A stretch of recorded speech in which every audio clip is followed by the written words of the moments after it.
We have lived our entire existence believing in a lie of geometry. We move through 3 spatial dimensions forward and backward, left and right, up and down, and add the relentless march of time to complete the picture. It feels absolute. It feels like the full story.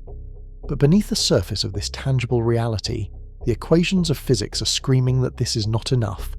The forces do not balance, the numbers refuse to align, and gravity, the architect of stars and galaxies, behaves like it is hiding a dark secret. Consider the evidence at the scene of the crime. You can witness it on your own kitchen table. Take a simple refrigerator magnet and hold it over a paperclip. With effortless ease, that tiny magnet lifts the metal against the pull of the entire Earth. Think about the absurdity of that contest.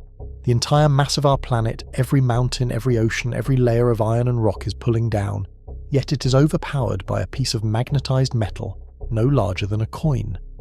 Physicists call this the hierarchy problem, a polite term for a catastrophic mismatch in the cosmic blueprint. If gravity, electromagnetism, the strong nuclear force and the weak nuclear force are all born from the same Big Bang, why is gravity the runt of the litter? Why is it 10 to the power of 36 times weaker than the others? Together with scientists, we will unravel these questions right after this.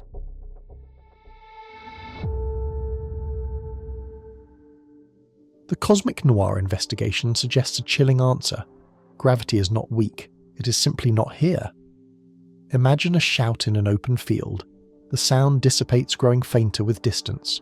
Now imagine that shout is trapped in a tube. The power remains focused. The other 3 forces are trapped here, with us stuck to the fabric of our 3D world like ink on paper. But gravity is a hemorrhaging signal. It is the only force that knows the exit. It is leaking out of our reality, bleeding its strength into a hidden dimension we cannot see.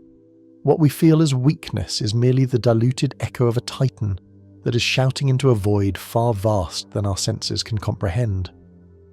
This leads us to an uncomfortable realization: we're trapped in a user interface illusion. Just as a computer screen renders a complex code of zeros and ones into a colorful, simplified desktop for the user, our senses render the multi-dimensional complexity of the universe into a navigable 3D thin slice. We are fish swimming in a pond, blissfully unaware of the atmosphere, the land, and the civilization existing just beyond the water's surface. But the illusion is not perfect. There are glitches in the interface. Throughout history, physics has advanced specifically because we notice these dead pixels, strange little clues that refuse to fit the standard model. Look at the track record. The orbit of Mercury wobbled in a way Newton couldn't explain, a glitch that eventually revealed Einstein's general relativity. The ultraviolet catastrophe and blackbody radiation made no sense in classical physics, a crisis that forced the door open for quantum mechanics. Whenever the math breaks, it is not a failure. It is a whisper from the architecture underneath. Today, the glitch is gravity's impossible weakness. The equations of string theory, our best attempt to read the source code of reality, simply collapse in 3 dimensions. They demand more room to breathe. They require 6, 7, or even 10 extra dimensions for the vibrations of the universe to harmonize. So the question is no longer, do extra dimensions exist? The question is, where are they hiding? To answer that, we must reopen a cold case file from over a century ago, investigating a mathematician who dared to look past the illusion and saw the 5th dimension staring back. The search for these hidden layers did not begin with modern particle accelerators or supercomputers. It started with a pen, a piece of paper, and a moment of quiet audacity in 1919. At that time, the world of physics was divided into 2 majestic yet separate empires.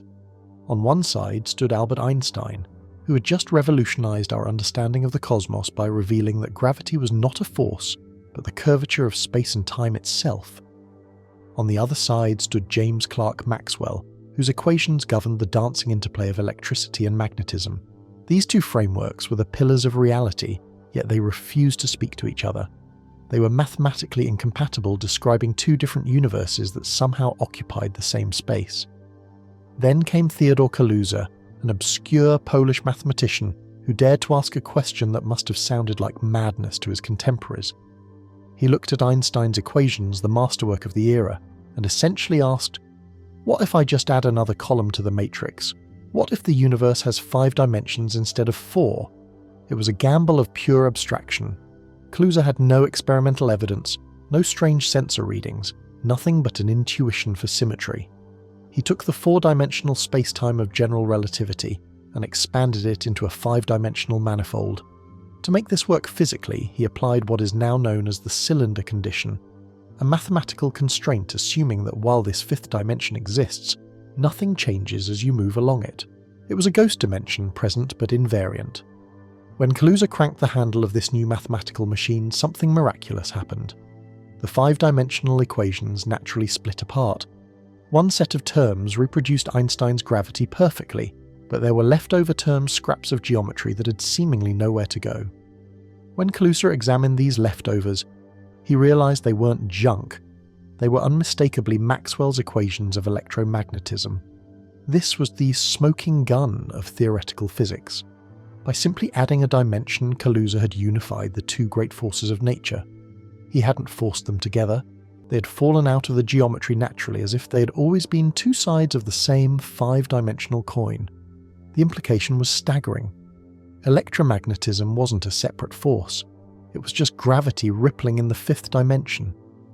Kaluza sent his findings to Einstein. The great physicist was so stunned by the elegance of the idea, and perhaps terrified by its implications, that he held onto the paper for 2 years before finally endorsing its publication. It was a striking success, a mathematical unification that felt like a glimpse into the mind of God. But it came with a glaring problem that even the elegance of the math couldn't hide. If this fifth dimension was real, and if it was carrying the electromagnetic force, why couldn't we see it? Why couldn't we point to it? The first detective had found the motive, but the body was missing. It would take another genius to explain how a dimension could hide in plain sight. The question was embarrassing in its simplicity. If there is a fifth dimension, why can't we walk through it? Why don't we see things disappearing into it? In 1926, a Swedish physicist named Oskar Klein stepped forward to save Kaluza's beautiful but troubled theory. He proposed a solution that was as radical as it was elegant. The extra dimension is real, but it is effectively invisible because of its size. Klein introduced the concept of compactification. He argued that dimensions come in two varieties, extended and curled. The three spatial dimensions we know up, down, left, right, forward, back are extended. They stretch out effectively to infinity. But the fifth dimension, it might be rolled up into a tiny loop, a circle so unimaginably small that it vanishes from our perception entirely. To visualize this, imagine looking at a long, thin cable stretched between two skyscrapers. From the street level, thousands of feet below that cable looks like a one-dimensional line. It has length, but seemingly no thickness. You can only move back and forth along it. But if you were an ant crawling on that cable, the reality would be drastically different. You would realize that the cable is actually a cylinder. You could walk along its length, but you could also walk around its circumference. That second dimension, the circular loop, was always there, hidden by the scale of your observation. For the tech-savvy mind, think of it as the ultimate resolution limit of the universe. When you look at a 4K monitor from a distance, you see smooth, continuous images. But if you press your face against the glass, or better yet, use a magnifying lens, that smooth reality breaks down into a grid of tiny, discrete pixels. The smoothness was an illusion created by your inability to resolve the fine structure of the screen. Klein suggested that our entire 3D universe is just the smooth image, rendered by a pixelated structure of higher dimensions happening at the Planck scales, billions of times smaller than a single atom. But Klein didn't just offer a visual metaphor, he offered a physical mechanism. He calculated that if a particle were to travel around this tiny curled-up fifth dimension, it wouldn't just vanish. To us giants stuck in the 3D world, that motion would manifest as a physical property. Specifically, the momentum of a particle spinning in the fifth dimension would appear to us as electric charge. This was the prestige of Klein's magic trick. He explained why we don't see the dimension it's too small, and why we feel it. It creates electromagnetism. It was a perfect self-contained theory. However, the timing was tragic. Just as Kaluza and Klein were rewriting the geometry of space, the rest of the physics world was falling in love with a new chaotic mistress, quantum mechanics. The study of atoms and uncertainty took center stage, and the idea of hidden dimensions was shelved, dismissed as a mathematical curiosity. The blueprint for a higher dimensional reality was rolled up and tucked away in the archives of physics, gathering dust for 50 years until a new crisis would force scientists to unfurl it once again. For decades, the idea of extra dimensions lay dormant, dismissed as a parlor trick of geometry. Physicists were too busy conquering the subatomic world to worry about hidden rooms in the cosmos. By the mid-20th century, they had built two magnificent fortresses of knowledge. On the macro scale, general relativity reigned supreme, describing gravity as the smooth, elegant curvature of space-time. On the microscale, quantum mechanics ruled with an iron fist, describing a chaotic world of particles that jittered with uncertainty. But there was a catastrophic problem. These two fortresses were built on different bedrocks. When physicists tried to combine them to create a single theory of everything, the mathematics didn't just fail, it rebelled. Every time they attempted to calculate how gravity operates on a quantum particle, the equations exploded. They churned out answers of infinity, mathematical nonsense that suggested the theory was broken at its core. In the familiar three dimensions of space gravity and quantum mechanics were like oil and water refusing to mix. The smooth sheet of Einstein's spacetime could not handle the violent fluctuations of the quantum world. The blueprint of reality was crumbling. Then, in 1968, a young physicist named Gabriele Veneziano stumbled upon a strange clue. While working at CERN, he wasn't looking for gravity or dimensions. He was simply trying to describe the strong nuclear force that holds atomic nuclei together. He found that a 200-year-old formula, the Euler beta function, perfectly described the data. It was a happy accident, but no one understood why it worked. It took the insight of Leonard Susskind, Yoichiro Nambu and Holger Nielsen to see what the math was truly saying. They realized that Veneziano's formula described the behavior not of point-like particles, but of tiny one-dimensional strands of vibrating energy, strings. This was a paradigm shift. If the fundamental constituents of the universe were strings rather than points, the infinities that plagued physics might disappear. A string smears out interactions, softening the violent collision points that broke the old math. But as these pioneers dove deeper into the equations of this new string theory, the math made a shocking demand. The equations worked beautifully, predicting forces and particles with elegant precision, but only on one condition: the strings needed room to vibrate. In our familiar universe of three spatial dimensions plus time, the math collapsed. It produced anomalies, probabilities that were negative, which is physically impossible. The theory seemed doomed. But the researchers noticed something peculiar. As they increased the number of dimensions in their calculations, the anomalies began to cancel out. The math stopped screaming and started singing.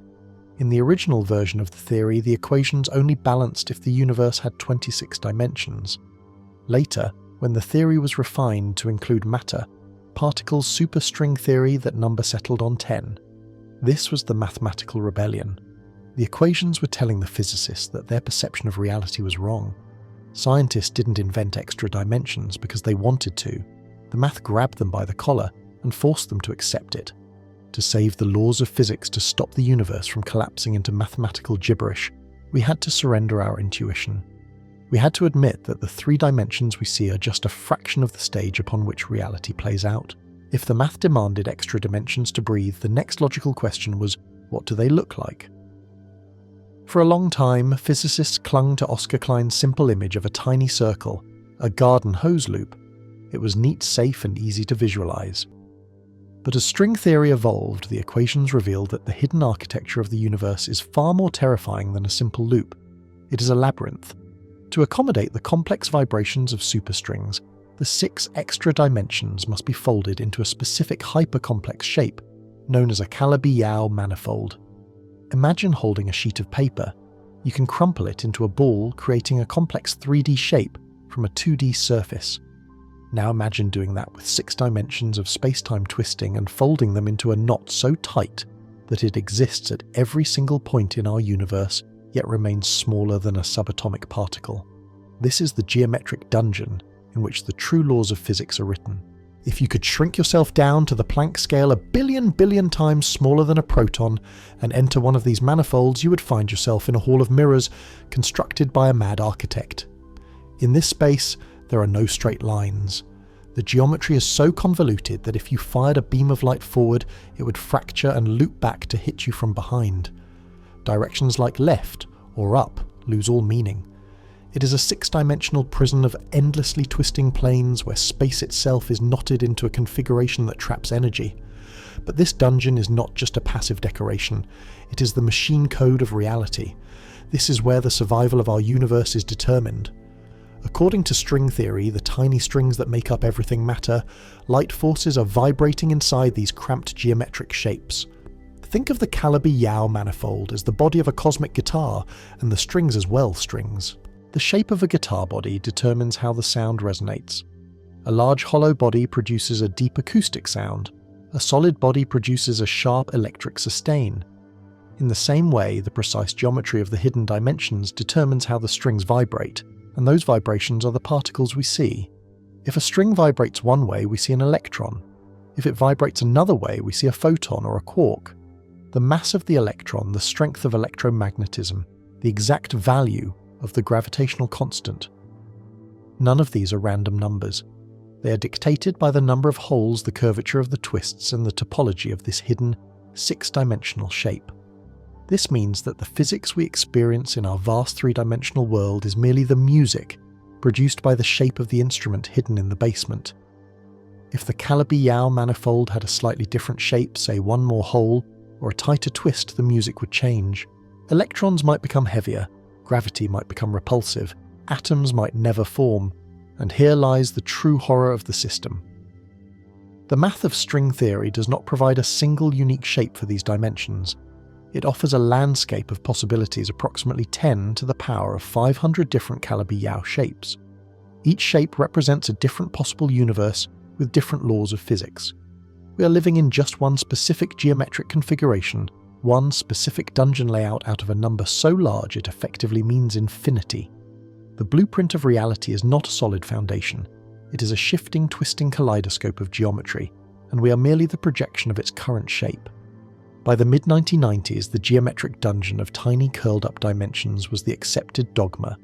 Physicists believed that if extra dimensions existed, they had to be locked away at the Planck scale, forever inaccessible to human experience. But in 1995, the landscape of theoretical physics was hit by a seismic shockwave called M-theory. This new framework, championed by Edward Witten, suggested that strings were not the only fundamental objects in the universe.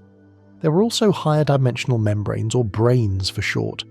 Suddenly, the picture of reality shifted from a tangle of strings to a vast oceanic structure.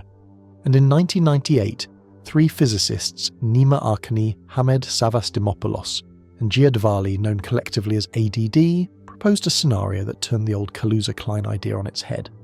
They asked a question so bold it bordered on heresy. What if the extra dimensions aren't small? What if they are actually huge? To a human, huge might mean kilometers, but in the subatomic world where protons are femtometers across a dimension, the size of a millimeter is gargantuan. It is an abyss. If an extra dimension were that large, it should be obvious. We should see things drifting into it constantly, so why don't we? The answer brings us to the most unsettling metaphor in modern cosmology, the island of stability. Imagine our entire universe, every star, every galaxy, every person you have ever known, is not a solid volume of space, but a thin, two-dimensional sheet of plastic floating on the surface of a deep, dark ocean. This sheet is our brain. The ocean beneath it is the higher dimensional space known as the bulk. In this brain world scenario, we are not explorers. We are castaways. We are trapped on the raft. The reason we haven't discovered the extra dimensions is that we are physically incapable of leaving the surface of our membrane. The particles that make up our bodies, quarks and electrons, and the forces that govern our lives, electromagnetism. The strong force and the weak force are open strings. Mathematically, the ends of these strings are stuck to the brain like magnets pinned to a steel refrigerator. This explains why we perceive the universe as three-dimensional. Light itself, photons, is trapped on the brain.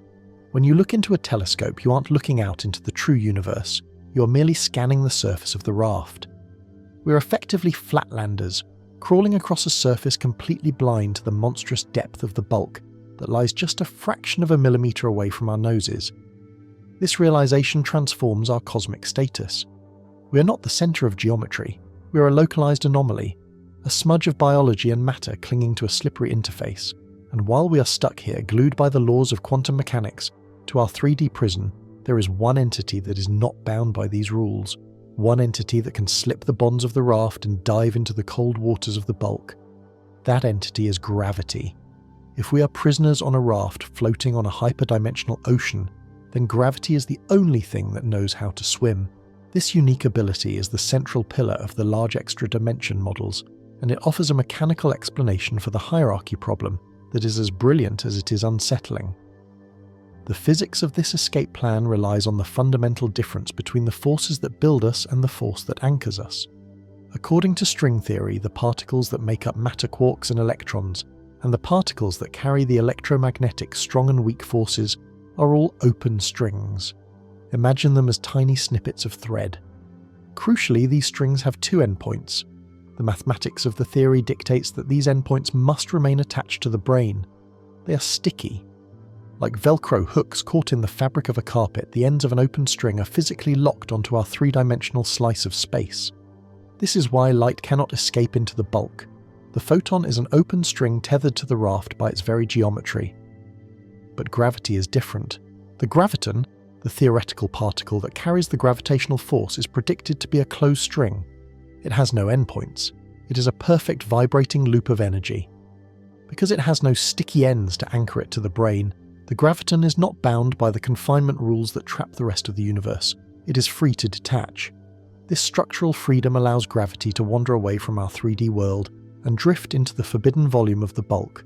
And this is where the hemorrhage begins. Physicists describe this as a dilution effect. In our familiar three-dimensional world, gravity follows the law of the inverse square. If you double the distance between two objects, the gravitational pull drops to 1/4 of its original strength. This is how a force spreads out over the surface of a sphere. But if gravitons are leaking into a fourth or fifth spatial dimension, the force is no longer spreading over a sphere. It is spreading into a hypersphere. The energy is not just stretching out, it is vanishing from our observable reality. Think of it as a water pipe that has burst deep underground. At the surface, our brane, you might see a small muddy puddle and assume the water flow is weak. But if you could dig down into the bulk, you would see a high-pressure torrent blasting into the surrounding Earth. The weakness of gravity is an illusion caused by our limited perspective. The full strength of gravity exists, but it is being spread out across a volume of space-time so vast that only a tiny fraction of its power remains on our brane to hold our feet to the ground. This mechanism transforms our understanding of the universe's energy budget. We are living in a system that is fundamentally leaky. Every time a planet orbits a star or an apple falls to the ground, a portion of that gravitational interaction is slipping away, bleeding out into the dark, cold geometry of the higher dimensions. We are not just isolated. We are physically diminishing, losing our grip on the universe's most pervasive force with every passing second. If gravity is indeed an escape artist fleeing our dimension for the bulk, then there must be a specific point where the getaway happens. There must be a boundary line, a specific distance where the familiar laws of Isaac Newton break down and the alien physics of the extra dimensions takes over. To find this boundary, physicists have had to turn away from the gargantuan telescopes looking at stars and focus instead on the microscopic stage right here on Earth. This is the domain of tabletop precision, where the hunt for the fifth dimension takes place not with explosions but with silence. The most famous of these stakeouts is conducted by the Earthwash group at the University of Washington. Their weapon of choice is the torsion balance, a device that is essentially a high-tech version of the equipment Henry Cavendish used to weigh the Earth in the 1700s. But instead of measuring planets, this device attempts to measure the gravitational pull between objects separated by the width of a human hair. The setup is a masterpiece of paranoia. To measure a force as weak as gravity at such tiny scales, you have to eliminate every other noise in the universe. The device is isolated from vibrations, shielded from the electromagnetic static of the modern world, and placed in a vacuum. Inside a pendulum, often, a gold-coated plate hangs by a fibre so thin it is barely visible. Beneath it, another plate rotates. The experiment asks a simple question: does gravity still obey the inverse square law when the objects are incredibly close together? In our daily life, if you halve the distance between two objects, the gravitational pull quadruples.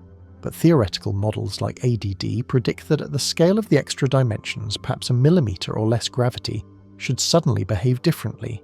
It might spike in strength, revealing its true undiluted power before leaking away. For 20 years, the Earthwash team has been turning the screw, bringing the plates closer and closer, searching for that moment of deviation. They have pushed the frontier of Newtonian gravity down from millimeters to 52 micrometers, about half the width of a human hair. The atmosphere in the lab is one of high-stakes suspense. Every run of the experiment is a potential revolution. If the pendulum twists just a fraction more than Newton predicted, it would be the first direct contact with a higher dimension. It would be proof that the leak is real. So far, however, the results have been maddeningly consistent. Down to 52 micrometers, gravity behaves exactly as Einstein and Newton said it would. There is no leak, no spike. The ghost of the fifth dimension has not been caught at this scale. But this silence is not a failure, it is a clue. It tells us that if extra dimensions exist, they are curled up tighter than we dared to hope, smaller than 50 microns. The dragnet is tightening. The laboratory search has forced the ghost into a smaller corner of reality, but to find it we may need more power than a twisting wire can provide. We need to rip the fabric of space open. If the tabletop experiments are the silent stakeouts of physics, the Large Hadron Collider LHC at CERN is the battering ram. Here underneath the border of France and Switzerland, scientists do not wait for gravity to reveal itself. They attempt to force a confession through sheer violence. By smashing protons together at speeds just a fraction below the speed of light, they create energies dense enough to mimic the conditions of the universe a trillionth of a second after the Big Bang. In this high-energy, chaotic arena, the hunt for extra dimensions revolves around a chilling accounting error known as missing transverse energy. The laws of thermodynamics are strict. Energy can neither be created nor destroyed. In a particle collision, if you smash two protons together with a known amount of energy, the resulting spray of particles must add up to exactly that same amount. But if we live in a brane world, there is a loophole. A collision might be violent enough to kick a particle, specifically a graviton, off the raft. If that happens, the graviton escapes into the bulk carrying a chunk of energy with it. To the detectors at Atlas or CMS, it looks like a theft. The energy simply vanishes from the ledger, leaving a hole in the data, a silent, invisible signature that something has slipped the bounds of our reality. But the most dramatic prediction of these models is not just missing energy. It is the rupture of space-time itself. If gravity is indeed strong at small scales, as the ADD model suggests, then the LHC might be powerful enough to crush particles so tightly together that they collapse under their own gravity, forming microscopic black holes. This concept often triggers fear, but in the language of high-energy physics, these are not the voracious monsters that swallow stars. They are pinpricks on the hull of our submarine universe. According to Stephen Hawking's calculations, these tiny singularities are unstable. They would decay almost instantaneously in roughly a fraction of a second, so small it requires 27 zeros after the decimal point via a process called Hawking radiation. They would not grow, they would explode. A microscopic black hole would flash into existence and then immediately pop, spraying a distinct fountain of particles back into our detector. It would be a violent, fleeting scar on the face of reality, proving that the wall between dimensions is thinner than we thought. While the LHC has yet to find these black holes, the search has taken a fascinating turn in the last few years, leading up to 2025. A new theoretical framework emerging from the Swampland program, led by physicists like Qumran Vafa, has proposed a unifying concept called the dark dimension. This hypothesis connects the weakness of gravity to the mystery of dark energy. It argues that there is exactly one extra dimension that is relatively large in the micron range, about 1/millionth of a meter. This is the dark dimension. It is too small for the Uitwash experiments to have seen yet, but large enough to solve the hierarchy problem. The beauty of this 2025 update is how it solves the riddle of dark matter. In this model, the dark dimension is not empty. It is populated by a tower of massive gravitons. These are excitations of the gravitational field that live in the extra dimension. To us, they look like heavy invisible particles that interact only through gravity. In other words, the invisible substance holding our galaxies together might not be some exotic new particle from deep space. It might be the weight of gravity itself echoing from the dark dimension next door. We're not looking for a needle in a haystack anymore. We're realizing that the haystack itself is made of needles. The missing energy, the dark matter, and the accelerating universe might all be symptoms of the same structural flaw, a leak in the micron-sized gap between worlds. If microscopic black holes represent the pinprick of extra dimensions, then the ekpyrotic universe theory represents the sledgehammer. This is where the existence of higher dimensions stops being a curiosity of particle physics and becomes a matter of apocalyptic destiny. For decades, the standard story of the cosmos has been the Big Bang, a singular point of infinite density that exploded out of nowhere. But brane cosmology offers a different, far more violent origin story. In this view, our universe is not a lonely bubble. It is one of two or more parallel branes floating in the high-dimensional bulk, separated by a microscopic gap of the fifth dimension. Imagine two massive electrified metal sheets hanging parallel to each other in a dark room. For eons they drift peacefully, but gravity leaking across the gap slowly pulls them together. The tension builds, the gap closes. Finally they touch. This is not a gentle merger, it is a cosmic train wreck. The collision of two entire universes releases an amount of kinetic energy that is literally astronomical. This event, dubbed the Big Splat, is what we perceive as the Big Bang. The energy of the collision is instantly converted into a superheated bath of particles and radiation, filling our brane with the fire that eventually cools to become stars, galaxies, and us. In this terrifyingly elegant model, the Big Bang was not the beginning of time. It was merely the latest impact in an eternal cycle. The implications for our future are profound. If this theory holds, our universe is currently in the coasting phase. The plates have bounced apart and are drifting away from each other. But the tether of gravity and perhaps the mysterious force of dark energy may eventually slow this drift and pull the branes back together. We are living in the quiet interlude between catastrophes. The expansion of the universe we see today is merely the slow inhalation before the next scream. Eventually the cycle will reverse. The sky will not just go dark, the entire fabric of space-time will be incinerated and reset as the branes collide once more, wiping the slate clean for a new attempt at physics. How do we prove such a terrifying hypothesis? The answer lies in the ripples of the crash gravitational waves. When two black holes collide, they ring space-time like a bell. When two universes collide, the ringing should be distinct. The standard inflationary Big Bang model predicts a specific pattern of powerful primordial gravitational waves imprinted on the cosmic microwave background. The ekpyrotic model, however, predicts a much quieter signal, or perhaps a different frequency entirely. As our detectors like LIGO and the future LISA mission become more sensitive, they are listening for the echo of creation. They are trying to distinguish between the explosive birth of a singularity and the thunderous clap of colliding dimensions. If they find the latter, it means we are not just living in a universe, we are living inside a cosmic engine that runs on destruction. If extra dimensions are the hidden architecture of the cosmos, then they might also contain the secret corridors that allow us to cheat the tyranny of distance. In our familiar three-dimensional experience, travelling to the nearest star system, Alpha Centauri, is a journey of 4 light years. Even at the fastest speeds our current physics allows, it would take a human lifetime to reach it. But if higher dimensions exist, the straight line we see might not be the fastest path. Think of an ant crawling across a flat sheet of paper. To get from one corner to the opposite one, the ant must traverse the entire diagonal distance. It is bound by the geometry of the 2D surface. But if we, operating in the third dimension, fold the paper so that the two corners touch, the ant can step instantly from start to finish. It has used a shortcut through a higher dimension. In physics, this fold is known as an Einstein-Rosen bridge, or more commonly a wormhole. For decades, wormholes were dismissed as mathematical quirks or science fiction plot devices. But within the framework of brane cosmology, they become a tangible physical possibility. A wormhole is essentially a tunnel that bores through the bulk, connecting two distant points on our brane. Instead of travelling across the surface of the universe for thousands of years, a traveller could slip through the higher dimension and emerge on the other side in moments. The engineering challenges are of course godlike.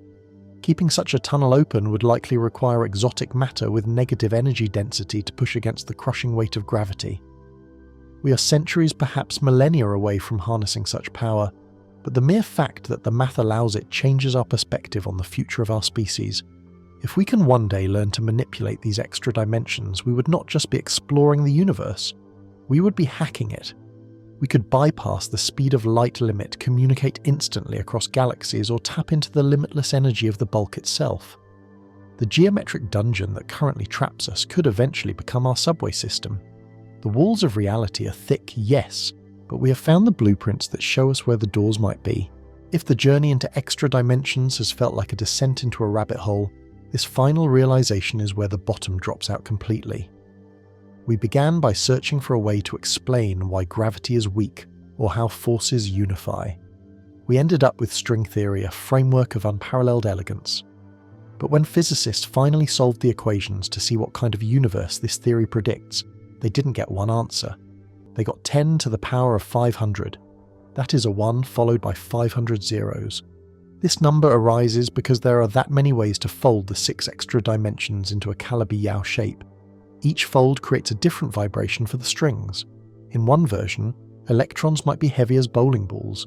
In another, gravity might be so strong it crushes stars before they ignite. In yet another, electromagnetism might not exist at all. This collection of possibilities is known as the string landscape. It suggests that our universe is not unique. It is merely one bubble in a foaming ocean of a multiverse. This idea triggers a kind of philosophical horror. For centuries we believed there was a specific reason nature looked the way it did, that the laws of physics were fine-tuned for life. But the multiverse suggests a colder truth. We are simply the winners of a cosmic lottery. There are likely trillions of dead, sterile universes out there where the extra dimensions curled up in the wrong way, creating physics that couldn't support light, let alone life.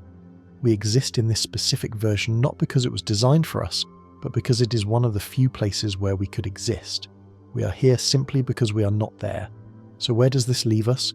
We have travelled from the humble refrigerator magnet on a kitchen table to the terrifying collision of universes in the bulk.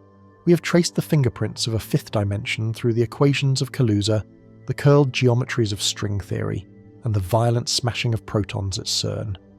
Yet the final, undeniable proof remains elusive. We have not yet caught the graviton fleeing the scene. We have not yet bottled a microscopic black hole. But in science, silence is not defeat. It is a map.